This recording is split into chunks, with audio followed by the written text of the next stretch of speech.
مجھ میں ان کی ثنا کا سلیقہ کہاں، وہ شہید و جہاں وہ کہاں میں کہاں، ان کا مدح سرا خالق کے نواں، وہ رسول زمان وہ کہاں میں کہاں، مجھ میں ان کی ثنا کا سلیقہ کہاں، ان کے دامن سے وابستہ میری نجات، ان پہ قربان میری حیات و ممات، ان کے دامن سے وابستہ میری نجات، ان پہ قربان میری حیات و ممات، میں گناہگار وہ شافع آسیاں، بے قصوں کی اماں وہ کہاں میں کہاں،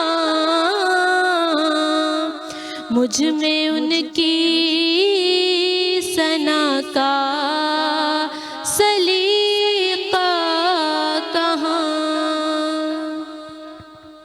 سبحان اللہ سبحان اللہ، بہت ہی خوبصورت کلام۔ اور رمضان کی ٹرانسمیشن میں حمد و ثنا رمضان ٹرانسمیشن کا حسن ہوتا ہے۔ اور اب ہم اپنے مہمانوں کی طرف چلیں گے۔ کچھ اور مہمانوں نے ہمیں جوائن کیا ہے، جس میں سعدیہ امجد ہمارے ساتھ موجود ہیں، وومن ونگ کی جنرل سیکرٹری ہیں پاکستان میڈیا کونسل کی۔ خوش آمدید سعدیہ آپ کو۔ اور ہمارے ساتھ یہاں پہ ہمیں علامہ سید قمبر علی شاہ نقوی صاحب نے ہمیں جوائن کیا۔ السلام علیکم سر۔ آج کا جیسے کہ ہم کہہ رہے تھے کہ ٹاپک ہم حقوق العباد پہ بھی گفتگو کریں گے، لیکن آج میں نے جیسا کہ آپ کو کہا کہ خاص دن ہے، اس حوالے سے ہم اس کو یاد کرتے ہیں کہ حضرت ختیجہ رضی اللہ تعالیٰ عنہ اس دنیا سے پردہ فرما گئی تھی۔ تو ہمارے ساتھ مفتی صاحب بھی ہیں، علامہ صاحب بھی ہیں، تو میں چاہوں گی ہم ابتدا میں سب سے پہلے اسی ٹاپک کو پہلے ڈسکس کریں۔ تو سب سے پہلے میں مفتی صاحب سے کہوں گی کہ آپ ہمیں تھوڑا سا اس بارے میں بتائیں، کیونکہ آج کی تاریخ اس حوالے سے یاد کی جاتی ہے 10 رمضان، تو تھوڑا سا ہمارے ناظرین کو بھی اس حوالے سے بتائیں۔ بہت بہت شکریہ، جزاک اللہ۔ نحمد و نصلی علی رسولہ الکریم۔ جیسا کہ ہم جانتے ہیں رسول اللہ صلی اللہ علیہ وآلہ وسلم کی جو پہلی زوجہ ہیں سیدہ ختیجہ الکبریٰ رضی اللہ تعالیٰ عنہا، تو آپ صلی اللہ علیہ وسلم نے فرمایا کہ جو یعنی سب سے افضل ترین خواتین ہیں تو اس میں آپ کا نام آتا ہے۔ بے شک۔ تو آپ کا جو کردار ہے یعنی اس کا آغاز وحی سے شروع ہو جاتا ہے۔ رسول اللہ صلی اللہ علیہ وآلہ وسلم جب پہلی وحی آئی تو جب آپ گھر کے اندر تشریف لائے تھے بالکل، تو آپ وہ ایسے آپ کو سردی لگ رہی تھی، آپ نے پریشان تھے اور سہمے ہوئے تھے۔ تو جب آپ نے یہ کہا کہ مجھے چادر اڑا دو، اور پھر انہوں نے حوصلہ دیا، جی بالکل، حوصلہ دیا اور ساتھ تسلی دی، تو اس سے ہمیں یہ اتنی بڑی جو ذمہ داری تھی رسول اللہ صلی اللہ علیہ وسلم کو جو ملنے والی تھی، تو اس کے لیے ایک بہت بڑا کریکٹر چاہیے تھا کہ جو اس کو گھر سے سپورٹ کرے۔ تو لہٰذا اس کے لیے یہ جو نکاح ہوا ہے یہ انتخاب اللہ کی طرف سے تھا۔ تو آپ مکہ کے اندر آپ کا نسب، آپ کا اخلاق، یعنی آپ کی تجارت ایک مالدار خاتون تھیں، تو یہ سب مشہور تھا۔ تو جیسے ہی رسول اللہ سے نکاح ہوا تو یہ اپنا گھر پیش کر دیا، اپنا مال پیش کر دیا۔ اچھا، اس کے بعد آپ دیکھیں کہ عورت جب کوئی اپنی کوئی چیز کسی مرد کو دیتی ہے تو وہ آپ دیکھیں مختلف اوقات میں احسان جتلا دیتی ہے، لیکن حضرت ختیجہ کو آپ دیکھیں کہ سب کچھ پیش کرنے کے بعد انہوں نے کبھی اپنے مال کا یا اس سلسلے کا کبھی ذکر نہیں کیا، اور گھر سے بالکل رسول اللہ کو تسلی تھی۔ تو سب سے پہلے ایمان لانے والی، سب سے پہلے حوصلہ دینے والی، سب سے پہلے آپ صلی اللہ علیہ وسلم کے ساتھ کھڑا ہونے والی جو کوئی خاتون تھی وہ سیدہ ختیجہ تھی۔ تو آپ صلی اللہ علیہ وسلم نے ان کی زندگی میں آپ دیکھیں، آپ صلی اللہ علیہ وسلم کی سیرت میں آتا ہے کہ آپ نے 11 شادیاں فرمائیں، تو ان کی زندگی میں آپ نے دوبارہ شادی نہیں کی، یعنی ان کی زندگی میں دوسری شادی نہیں کی۔ تو یہاں سے آپ دیکھیں کہ ان کے ساتھ کتنا گہرا آپ کا تعلق تھا۔ تو آپ کی جو اولاد ہے وہ بھی سیدہ ختیجہ رضی اللہ تعالی عنہا سے ہے، یعنی آپ صلی اللہ علیہ وسلم ان کی اس دنیا سے پردہ فرمانے کے بعد بھی ان کی سہیلیوں کا خیال رکھا کرتے تھے۔ تو یہاں سے دیکھیں کہ ان کا یعنی کتنا زیادہ اس کے اندر آج کی خواتین کے لیے ایک بالکل چمکتا ستارہ اور ایک بہترین جو ایک نمونہ ہے عورت کے لیے۔ تو آپ دیکھیں اسلام نے شروع سے سیدہ ختیجہ تجارت کرتی تھی تو رسول اللہ نے اس کو تجارت سے منع نہیں۔ تو یہ جو بہت بڑا ایک حق دیا گیا، جو رائٹ دیے گئے خواتین کو اسلام کی طرف سے، تو اس میں حضرت ختیجہ کی ایک زندگی ہے، آپ کو اختیار دیا گیا، آپ ہر اہم مسئلے کے اندر ان سے مشورہ کیا کرتے تھے۔ جس سال وہ پردہ فرما کے گئی ہیں تو اس کو غمم بغمن، 2 غموں کا سال کہا جاتا ہے۔ اسی سال آپ کو 2 غم پیش آئے، یعنی آپ کے چچا ابو طالب وہ بھی اسی سال ان کا وصال ہوا، تو اسی سال سیدہ ختیجہ رضی اللہ تعالیٰ عنہا کا بھی وصال ہوا۔ تو یہ غم کا سال کہا جاتا تھا، اور رسول اللہ صلی اللہ علیہ وسلم نے اس کو غم کا سال خود کہا ہے۔ تو لہذا ان کی سیرت کے بہت سارے پہلو ہیں، جی بالکل، تو ہمیں اس سے سبق حاصل کرنا چاہیے، ہمیں ان کی سیرت کا مطالعہ کرنا چاہیے کہ کس طرح انہوں نے رسالت کی، نبوت کی اتنی بڑی عظمت اور اتنا بڑا منصب جو رسول اللہ صلی اللہ علیہ وسلم کو ملا، اور اس کی پھر انہوں نے کس طرح خدمت کی، یعنی بالکل آپ کی پوری توجہ، یعنی اتنا مال پیش کر دیا کہ رسول اللہ کو نبوت ملی تو آپ درس و تدریس میں، دعوت و تبلیغ میں مصروف ہو گئے، لیکن کبھی بھی گھر کی طرف سے آپ کو کوئی بالکل اطمینان ہم تھا۔ سب کے لیے ایک رول ماڈل ہے، ایک رول ماڈل۔ اگر ہم دیکھیں سیکھیں تو ہماری گھریلو جو جھگڑائیں ہوتے ہیں، معاملات ہوتے ہیں، تو کافی حد تک اگر ہم ان کی زندگی کو اسٹڈی کریں تو کافی دور ہو جائیں گے۔ اس میں بڑی بات آپ دیکھیں گے کہ یعنی یوں سمجھیں کہ رسول اللہ کی عمر اس وقت 25 سال تھی جب ان سے نکاح ہوا، تو جب ان کو نبوت ملی تو عمر 40 سال تھی۔ تو ان 15 سالوں میں بھی آپ کو کوئی تکرار، کوئی کسی قسم کا مسئلہ یعنی ان کی طرف سے نہیں تھا۔ تو اور یہ ایک یوں سمجھیں کہ اللہ کی طرف سے خاص حکم تھا کہ وہ ایک مکمل عمر میں تھی۔ سیدہ ختیجہ کی اس سے پہلے 2 شادیاں ہو چکی تھی، اور ان کے 2 بیٹے اور 1 بیٹی بھی موجود تھی۔ تیسری شادی رسول اللہ صلی اللہ علیہ وآلہ وسلم سے ہو رہی ہے۔ اچھا یہاں آپ دیکھیں، اگر ہمارا سیرت کا مطالعہ ہو تو ایک یہ جو الحاد والے لوگ ہیں ایک اعتراض اٹھاتے ہیں کہ وہ رسول اللہ صلی اللہ علیہ وسلم کی ایک حدیث بھی ہے، اس کا سہارا بھی لے لیتے ہیں، جس میں آپ صلی اللہ علیہ وسلم نے فرمایا تھا کہ مجھے خوشبو اور عورت پسند ہے۔ تو وہ کہتے ہیں آپ دیکھیں کہ آپ کے جو رسول تھے انہوں نے اتنی ساری عورتیں رکھی ہوئی تھیں۔ تو آپ دیکھیں جو 25 سال کا جوان ہو اور اس کی پہلی شادی کس سے ہو رہی ہے؟ ایک 40 سالہ خاتون سے جس کے 3 بچے موجود ہیں۔ تو اس سے اندازہ لگایا جائے کہ خود محمد رسول اللہ صلی اللہ علیہ وسلم کی سیرت اتنی شاندار ہے کہ انہوں نے معاشرے میں سے ایک ایسی عورت کا انتخاب کیا کہ جو بڑی ذمہ داری ان کو ملنے والی تھی، وہ بالکل پکی عمر کی اور بالکل فیصلہ کرنے والی۔ ظاہر ہے جو تجارت کر رہی ہوگی تو اس کے فیصلے ہوتے ہوں گے، معاملات ہوتے ہوں گے، تو ایک ایسی خاتون کی ضرورت تھی کہ اتنی بڑی ذمہ داری ادا کرنے کے لیے تو مجھے ایسی سپورٹ کی ضرورت تھی، اور وہ حضرت ختیجہ رضی اللہ تعالیٰ عنہ کی طرف سے ملی، اور انہوں نے خود اپنا مال پیش کر دیا، اپنا گھر پیش کر دیا رسول اللہ صلی اللہ علیہ وسلم کے ساتھ۔ اور پھر یہ جب سلسلہ شروع ہوا تو آپ دیکھیں کہ پھر کتنے بڑے بڑے کارنامے ہوئے، کتنے بڑی بڑی مسائل آئے، لیکن ہر جگہ وہ سب سے زیادہ مضبوط اور بغیر کوئی مطالبہ، بغیر کسی شکوے کے ہر وقت ساتھ کھڑی رہی۔ بڑی بات ہے، بہت ہی خوبصورت بات تھی، اور میں یہی چاہوں گی کہ سلسلہ ہم علامہ صاحب کی طرف لے کے چلیں کہ حضرت ختیجہ رضی اللہ تعالیٰ عنہا وہ خاتون جو ہمارے آج تک آنے والی تمام خاتون جتنی بھی خواتین ہیں، جتنی بھی عورتیں ہیں، جتنی بھی لڑکیاں، ان سب کے لیے ایک رول ماڈل ہیں، اور انہوں نے پرورش کی اس ذات کی جنہیں ہم حضرت فاطمہ الزہرا رضی اللہ تعالیٰ عنہ کے نام سے یاد کرتے ہیں، جو جنت کی تمام خواتین کی سردار ہیں، تو جن کی پرورش ان کے ہاتھ سے ہوئی۔ تو میں چاہوں گی کہ حضرت خدیجہ رضی اللہ تعالیٰ عنہ کے بارے میں علامہ صاحب سے بھی ہم جانیں۔ اعوذ باللہ من الشیطان الرجیم، بسم اللہ الرحمن الرحیم۔ قال اللہ سبحانہ وتعالی الم یجدک یتیما فآویٰ ووجدک ضالا فہدیٰ ووجدک عائلا فاغنیٰ۔ اما بعد، بہت شکریہ آپ کا کہ جناب خدیجۃ الکبریٰ سلام اللہ علیہا کے عنوان سے آپ نے آج کی گفتگو کا موضوع قرار دیا۔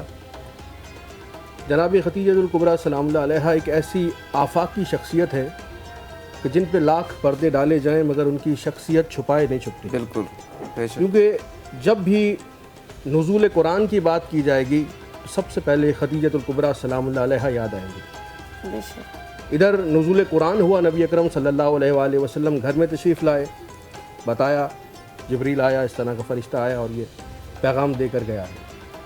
ہمارے مصدقہ روایات کے مطابق سب سے پہلا کلمہ نبی اکرم صلی اللہ علیہ وآلہ وسلم کا جنہوں نے پڑھا انہیں خدیجۃ الکبریٰ کہا جاتا۔ ادھر نبی اکرم نے اپنی نبوت کا اعلان کیا، سب سے پہلے محمد رسول اللہ کہنے والی ذات جناب خدیجۃ الکبریٰ سلام اللہ علیہ۔ یعنی اب قیامت تک جو بھی محمد رسول اللہ صلی اللہ علیہ وآلہ وسلم کہے گا اسے خدیجۃ الکبریٰ یاد آئیں گی کہ پہلے انہوں نے کہا ہے۔ جتنے بھی مردوں نے پڑھا ان کے بعد پڑھا۔ کیا بات ہے! خاتون ہو کر بھی مردوں پر مقدم ہے تو خدیجۃ الکبریٰ ہے۔ بے شک۔ دوسری بات، سلام اللہ علیہ کہوں یا رضی اللہ کہوں؟ ہم نے تو اتنی تفریق ڈال دی کہ یہ کرنا یہ نہ کہنا۔ آئیے ذرا چلتے ہیں صحیح بخاری شریف کی طرف۔ سلام اللہ علیہ کہا گیا یا رضی اللہ تعالی عنہ کہا گیا؟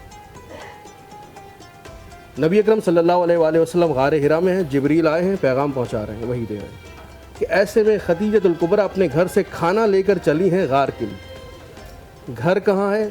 بستی میں، زمین پہ، مکے پہ۔ غار حرا کہاں ہے؟ پہاڑی کی چوٹی پہ۔ کھانا لے کر جا رہی ہیں۔ جبریل نے دیکھا، نبی اکرم صلی اللہ علیہ وآلہ وسلم سے عرض کی، یا رسول اللہ اتت خدیجۃ الکبریٰ، ہذہ خدیجہ قد اتت، یہ خدیجۃ الکبریٰ تشریف لا رہی ہے۔ فاذا ہی اتت کا، جیسے ہی یہ یہاں تشریف لائیں، ومعها اناء، خالی ہاتھ نہیں آ رہی، یہ کھانا بھی لے کر آ رہی ہیں، برتن لے کر آ رہی ہیں، اس میں کھانے کی چیز بھی ہے، پینے کی بھی چیز ہے۔ جیسے ہی یہ یہاں تشریف لائیں، فقرا علیہ السلام من ربها ومنی، تو خدیجۃ الکبریٰ کو اللہ کا بھی سلام کہیے گا، میرا بھی سلام کہیے گا۔ سبحان اللہ۔ اب جس ذات پر اللہ سلام کر رہا ہے، میں تو ایک عبد ہوتے ہوئے بھی اسے سلام اللہ علیہ ہی کہوں گا۔ صرف یہ نہیں کہ سلام کہا، اللہ نے بھی، جبریل نے بھی سلام اللہ علیہ کہلائیں، آگے بھی کہا فَبَشِّرْهَا بِبَيْتٍ فِي الْجَنَّةِ، اور یا رسول اللہ صلی اللہ علیہ وآلہ وسلم آپ خدیجۃ الکبریٰ سلام اللہ علیہ کو جنت میں موتیوں کے محل کی بشارت دے دیجئے۔ لفظ دیکھیے، بشرہا، بشارت دے دیجئے، بشارت دے دیں۔ یعنی جتنے ہمارے پاس عشرہ مبشرہ ہیں وہ سب خدیجۃ الکبریٰ کے بعد ہیں۔ یہ سب سے پہلی ذات ہے جسے نبی اکرم صلی اللہ علیہ وآلہ وسلم نے اذن الہی سے جنت کی بشارت دی ہے۔ اتنی عظیم ذات خدیجہ الکبریٰ کی۔ اچھا، کھانا لے کر آ رہی ہیں خود پہاڑ کی چوٹی پر غار میں۔ وہ بی بی جس کے گھر میں سینکڑوں ملازم کام کرتے ہوں، ملکۃ العرب ہو، وہ زمین سے چل رہی ہے، پہاڑ کی چوٹی پر آ رہی ہے، کھانا لے کر پہنچ رہی ہے، صرف اذن مصطفیٰ، محبت مصطفیٰ صلی اللہ علیہ وآلہ وسلم۔ اب دیکھیے نبی اکرم صلی اللہ علیہ وآلہ وسلم نے کیا فرمایا بی بی کے لیے، صحیح بخاری شریف ہے، فرمایا خیر و نسائہا مریم و خیر و نسائہا خدیجہ۔ مریم سلام اللہ علیہا اپنے زمانے کی سب سے افضل خاتون تھیں، اور اس زمانے کی سب سے افضل خاتون خدیجۃ الکبریٰ سلام اللہ علیہ۔ اب جسے میرے نبی افضل کہیں، ہم کیسے اسے کمتر کہہ سکتے ہیں؟ بے شک۔ افضل یعنی سب سے بڑی خاتون، سب سے افضل، با فضیلت ترین خاتون۔ اور تھوڑی سی بات کو آگے لے کے چلنا چاہتا ہوں، اپنی ساری دولت اسلام پر قربان کر دی۔ قرآن نے کہا الم یجد کا یتیما فآوا، میرے حبیب آپ یتیم تھے، اللہ نے آپ کو پناہ دی۔ پھر ایک آیت چھوڑ کے اگلی آیت میں فرمایا وَوَجَدَكَ عَائِلًا فَأَغْنَىٰ، اور اللہ نے آپ کو غنی کر دیا. اب غنی کی معنی دولت کی معنی میں آپ مراد لے لیجئے. نبی کو ایک ایسی ملکۃ العرب خاتون سے شادی کروائی جس کے پاس دولت ہی دولت تھی, اور وہ ساری دولت نبی اکرم کے ذریعے اسلام پہ خرچ کی گئی. کیونکہ جو مسلمان کلمہ پڑھ رہے تھے, کوئی کسی کا غلام, کوئی کسی کا غلام, کوئی نادار, کوئی مسکین, کوئی محتاج, اب اسے کھانا بھی چاہیے, اسے پینا بھی چاہیے, اسے ضروریات زندگی بھی پورے کرنے ہیں. کہاں سے دولت آئے گی؟ ساری دولت جناب خدیجہ الکبریٰ نے اسلام پر نشاور کر دی. غنی کیا اللہ نے, مگر وسیلہ بنایا خدیجہ الکبریٰ سلام اللہ علیہا. کیا بات ہے. یعنی غنی کرنا اللہ کا کام ہے, مگر اپنے فعل کو انجام دلوا رہا ہے خدیجہ الکبریٰ سلام اللہ علیہ. اچھا, اس نے ہمیں بھی فرمایا کہ آپ بھی محتاج کو, مسکین کو, حاجت مند کو عطا کرو. ماہ رمضان کا مہینہ ہے, مگر کتنا عطا کرو؟ نہیں عطا کر سکتے تو کیا کرو؟ کوئی معاملہ یہ بھی تھا.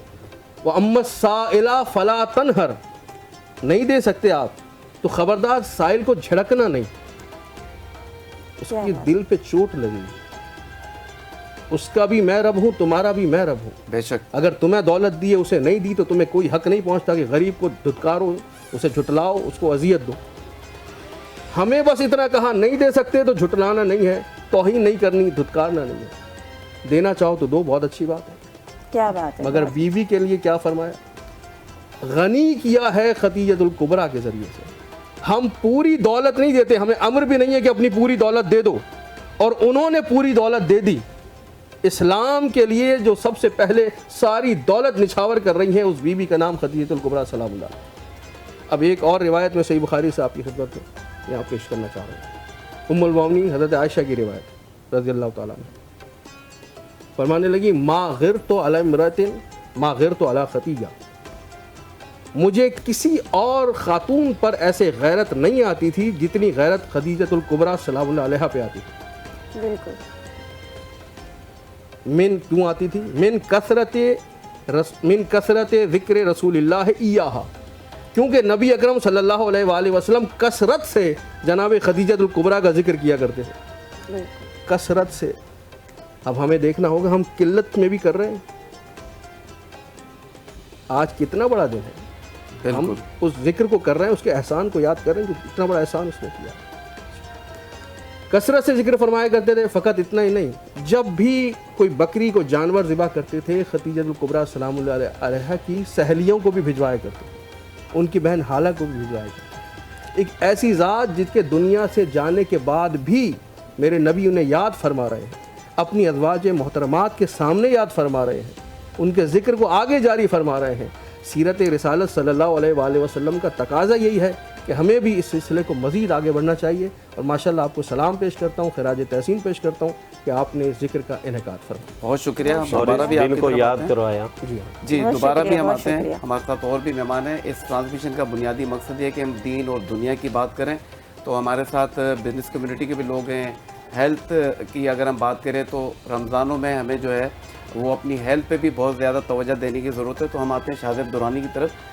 شاہزیب صاحب یہ بتائیے کہ اکثر رمضانوں میں لوگ کہتے ہیں کہ جی ہمیں جو ہے جم نہیں جانا چاہیے, ایکسرسائز نہیں کرنا چاہیے, واک نہیں کرنا چاہیے کیونکہ ویکنیس بہت زیادہ ہو جاتی ہے. تو اس پہ آپ کیا کہیں گے؟ السلام علیکم. اچھا بیسکلی لوگوں کا نا یہ پوائنٹ آف ویو جو ہوتا ہے نا کہ رمضان کو لے کے وہ 14 گھنٹے کی فاسٹنگ کا ہوتا ہے, 14 آورس کی فاسٹنگ ہے. وہ کہتے ہیں کہ آلریڈی ہم لوگ نے روزہ رکھا ہوا ہے, ہم کچھ کھا نہیں رہے, ہم کچھ پی نہیں رہے, اس کے بعد ہم کچھ کریں گے تو ہم اور ویک ہو جائیں گے, تو ایکسرسائز کون کرے گا؟ دیکھیں ایکسرسائز سے انٹرمیڈیٹ فاسٹنگ کا کوئی لینا دینا نہیں ہے. بالکل. آپ کی ایکسرسائز ایک باڈی کے لیے, ہم دنیا داری تو دیکھ لیتے ہیں, ہم صحت نہیں دیکھتے. بالکل ایسا ہی. صحت کے لیے آپ نے ہر چیز وہ کرنی ہے جو آپ کے لیے باڈی سے ریلیٹڈ ہو. اب ایکسرسائز کیوں نہیں کرنی چاہیے, یہ مجھے سوال سب سے بھی پوچھنا ہے, آپ سے بھی پوچھنا ہے, میں یہاں پہ جتنے بھی ہمارے مہمان بیٹھے ہیں ان سے بھی پوچھنا ہے ایکسرسائز کیوں نہیں کرنی چاہیے. سب سے پہلا نمبر آپ کی زندگی میں امپورٹنٹ کیا ہے؟ وہ ہے صحت. صحت ہے. بالکل. اس کے بعد دنیا داری ہے. اور پھر صحت اچھی ہوگی تو پھر آپ دنیاوی دین کی خدمت اچھے طریقے سے کر سکتے ہیں. ایسا ہی ہے, بہت ساری چیزیں اجازت نہ دے تو آپ مسجد تک بھی نہیں جا سکتے, بہت ساری چیزیں نماز بھی نہیں پڑھ سکتے. ایسا ہی ہے. اب بیسکلی آپ کو جو سوال ہے نا اس کو میں تھوڑا سا کنیکٹ کر لیتا ہوں. آپ نے ایکسرسائز بھی کرنی ہے, آپ نے ڈائٹ بھی کرنی ہے, آپ نے ہر چیز کرنی ہے جو آپ کا نارمل ڈیز پہ ہوتا ہے. ضروری نہیں کہ رمضان میں آپ نے صرف اور صرف روزہ رکھ کے اپنی باڈی کو آپ نے بالکل ہی شریڈ کر دیا کہ یار مجھے کچھ کرنے کی ضرورت ہی نہیں ہے. ایسا کہیں نہیں ہے. ہاں آپ کی جو انٹرمیڈیٹ فاسٹنگ ہے اس کو آپ 3 شفٹوں میں چینج کر دیں. اور جو گھر پہ یہ پروگرام دیکھ رہے ہیں ان کے لیے میں سب سے اچھی ایڈوائس یہ دوں گا, اگر آپ ایکسرسائز کرنے کے لیے کسی جم نہیں جا سکتے تو گھر پہ واک کر لیں, اسٹیئرز واک کر لیں, تھوڑی سی جمپنگ کر لیں. نہیں کر سکتے, ویٹ زیادہ ہے تو موبلٹی کر لیں. ایکسرسائز ضروری ہے. 40 کے بعد ڈاکٹر بولے تو جانا لازمی ہے. اگر آپ کی خود کی کوئی مائنڈ سیٹ سے ہو تو وہ کرنا لازمی نہیں ہے. آپ انتظار کریں گے کسی چیز کا کہ میرے پاس بیماری آ جائے تو میں جم جاؤں, اور اگر بیماری نہیں آئے تو میں جم نہ جاؤں. جم سے ریلیٹڈ کوئی چیز نہیں ہوتی. نبی پاک صلی اللہ علیہ وسلم بھی واک کرتے تھے, کرتے تھے اور میلوں کرتے. اس وقت تو کنوینس کا کوئی ٹھیک ہے, کانسیپٹ تھا ہی تو ہماری جو 52 سال کی عمر میں بغیر رکاب کے گھوڑے پہ سوار ہو جاتے تھے. اور ایکسرسائز بھی آپ کی نماز اور ان چیزوں سے ہی نکلی ہے. اگر آپ موبلٹی پہ آ جاتے ہیں کہ باڈی کی ایسی موبلٹیز ہیں جو آپ کی نماز سے کنیکٹڈ ہو کے ایکسرسائز میں ٹرانسفر ہوئی ہیں. اگر میں سائنس اور میڈیکیشن اور اسلام کو تھوڑا سا مرچ کر لوں تو ہماری ڈائٹ کیا ہے؟ سنت رسول ہے. زیتون, ہمارے لوکی, بکرے کا گوشت, کھجور, یہ سب کیا ہے؟ رائس, یہ سب کیا ہے؟ ڈائٹ ہی تو ہے. بٹ ہمارے جیسے مطلب ہم ماشاءاللہ سے ہم نے خود کے ہاتھوں سے اتنی ساری چیزیں بنا دی ہیں, نہاری, قورمے, بریانیاں, جب تک نہیں کھائیں تو تب تک ہمارا پیٹ بھرتا ہی نہیں ہے. اب میرا صرف ماننا یہ ہے کہ آپ نے سب سے پہلے اپنے مائنڈ سیٹ کو ایکسرسائز کے طور پہ رکھنا ہے. ضروری نہیں ہے کہ انٹرمیڈیٹ فاسٹنگ اگر رمضان میں آپ کی ہو رہی ہے تو آپ ایکسرسائز نہیں کرو گے. ایکسرسائز ضروری نہیں ہے کہ مشین کو موومنٹ کرنا ہی ہے. ایکسرسائز یہ ہے کہ آپ نے کھانا کھایا, آپ نے 42 قدم بھی چل لی ہے, سنت میں بھی آ گیا, ایکسرسائز میں بھی آ گیا. کیا بات ہے. دونوں چیزوں کو کنیکٹ کر لیں آپ. ہم نے کیا کیا ہے کہ ہم نے اپنی سیفٹی ڈھونڈ لی ہے. موبائل ہے, ٹی وی ہے, اب تو آج کل میں نے سنا ہے کہ پردے ہٹانے کا بھی ریموٹ ہے, دروازہ کھولنے کا بھی ریموٹ ہے, پنکھا چلانے کا بھی ریموٹ ہے. ایسا ہی ہے, بالکل ایسا ہی ہے. ہم نے اپنے آپ کو خود سست کر لیا. تو الحمدللہ میں تو سست نہیں ہوں, میں تو جاتا ہوں جم, ایکسرسائز بھی کرتا ہوں. میں آپ بھی میرے اسٹوڈنٹ رہ چکے ہیں. موٹیویٹ بھی کرتے ہیں. ہاں موٹیویٹ بھی کرتا ہوں. شاہ صاحب بھی میرے اسٹوڈنٹ رہ چکے ہیں. اور آج جو میری آپ فٹنس دیکھ رہے ہیں وہ ایک وجہ یہ بھی ہے کہ اچھا یہ ان سے بڑا کوسچن ہوتا ہے تو آج یہ راز کھل چکا ہے. ہاں یہ راز کھل چکا ہے. تو میں ہمیشہ یہی کہتا ہوں, ایج جسٹ اے نمبر. ٹھیک ہے, ایج سے کوئی ریلیٹڈ چیز نہیں ہوتی. آپ ایکسرسائز نہیں بھی کر سکتے, آپ گھر پہ واک کریں.